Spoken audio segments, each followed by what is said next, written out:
Okay, so here are our materials. Basically a 6-pack of 10 by 10 by 1 MERV 13 furnace filters. I got two 48-inch by 1-inch thick dowels and had them cut into 16-inch sections. A timer so that we can time this whole thing. Rubber feet for the top and bottom of each of the legs.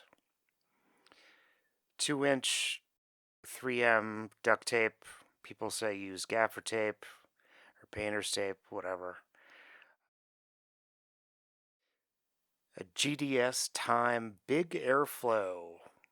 4 120 millimeter fans with variable speed. So connected to the variable speed control and the power brick is a Y cable. Originally, the fans are stacked 2 by 2, and basically you have to plug in the power and the speed control, which is not a big deal. You can also do this in a 4 by 1 instead of a 2 by 2, or you can use the fans separately. So that's why they do that. Okay, the hardware accessories have the bolts, nuts, clips, and brackets with feet.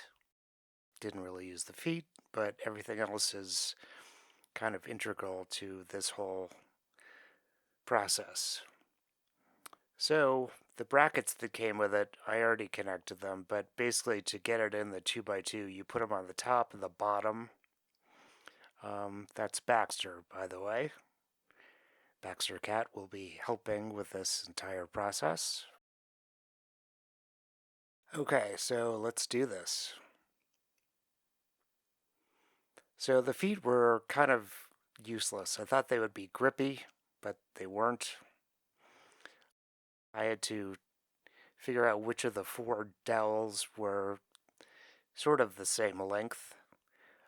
The feet did come in handy because what I could do is use them as sort of a measurement for where to line up the filters.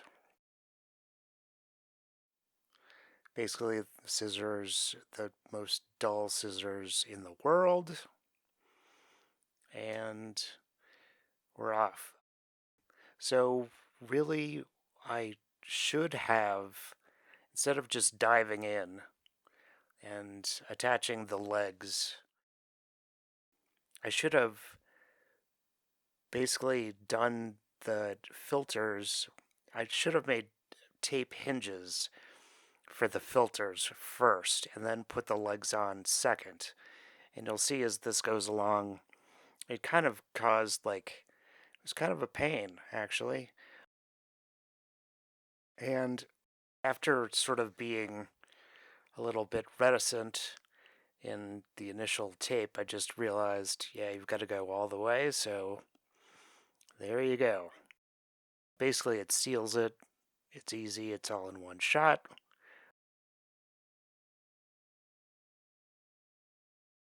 So why am I doing this?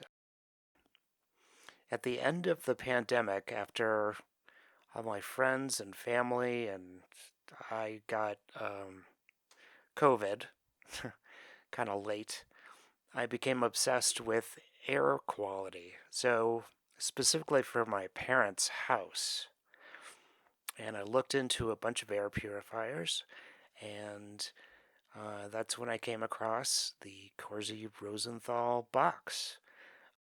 But the traditional boxes are not attractive, to say the least. That wasn't going to fly. So I ended up getting a Kowei Air Mega AP1512HH from my parents. It went on sale, and it looks good. It's quiet. It moves the air. Fantastic. but I wanted to build my own. So I basically looked into it and I wanted something that was small, quiet, and attractive. Because the traditional Corsi-Rosenthal boxes with the 20-inch fans are not attractive, and I've owned many box fans in my life, and they're loud. And if you get one that has sort of an off-center fan, you're kind of screwed. So here's sort of the nerd numbers for the three different filters. For the Kowei, noise level is between 24 and 53 decibels. Power consumption is basically 75 watts per hour, and the cubic feet per minute, or CFM, that it can move on high is about 250. The traditional Corsi-Rosenthal box with a 20-inch fan, noise level is really high. Depending on the fan, it can be 65 to 75 decibels. Power consumption, again, depends on the fan. It can be 50 to 75 watts per hour. And the CFM is basically 900 to 1100, which is good, but it's just loud and kind of ugly, to be honest. So the one that I'm making here, basically the noise level is rated at about 35 decibels. I tested it later with my phone from 6 feet away, and it was about 43. So, by the way, all of the measurements for all of this stuff, they're never exact. The tape is not as, 2 inches wide, and the filters are actually 9.5 inches square by 3/4 of an inch.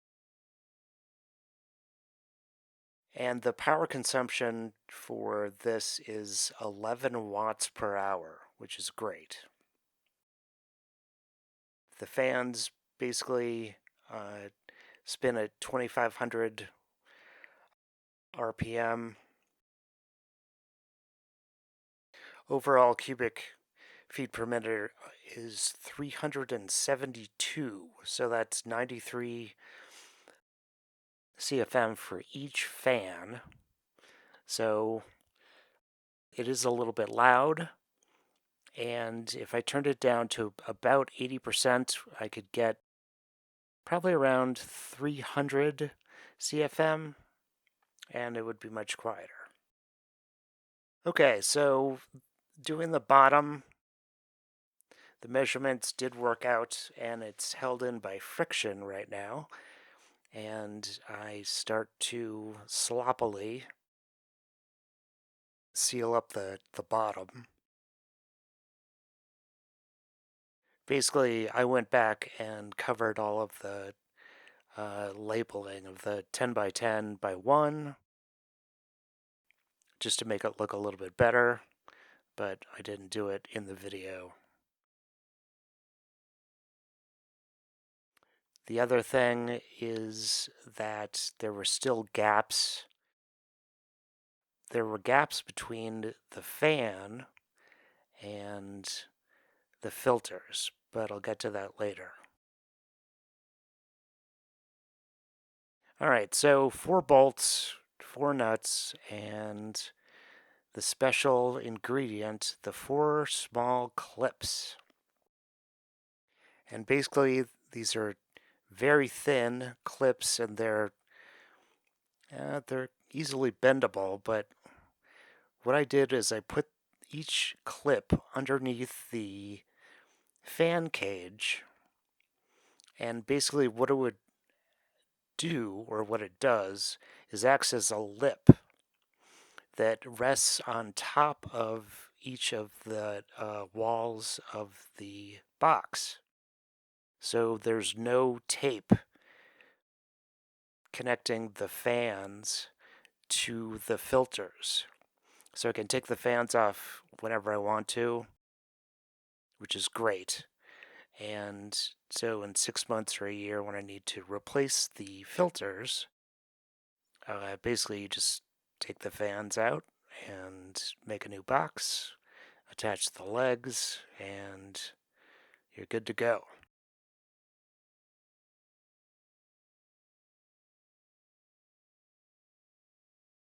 So here it is. Basically, it rests inside of the filters, which is great. And that's about it.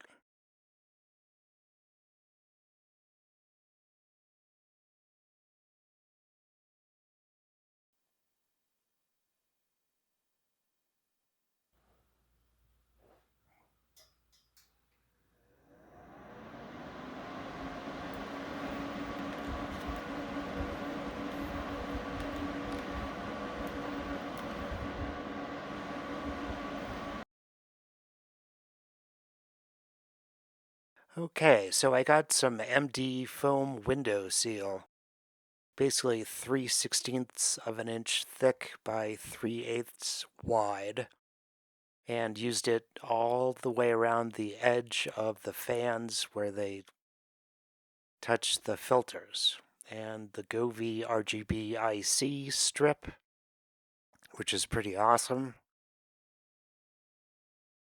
I'll get to that a little bit later, but it's time to scratch a cat and do a build.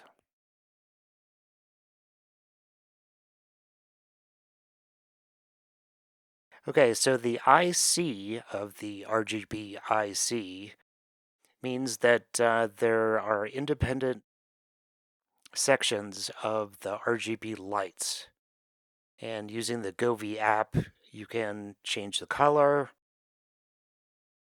They have numerous scenes that, breathe, build, lightning. Halloween, it can be one of zillions. So you can animate the lights. And the most important part of the lights is that they have an onboard mic. And so what you can do is, in music mode in the app, you can set it so that it becomes a spectrum analyzer for any sound that's in the room, which is great. Now, the control box, which is the little white box, it is directly connected to the lights.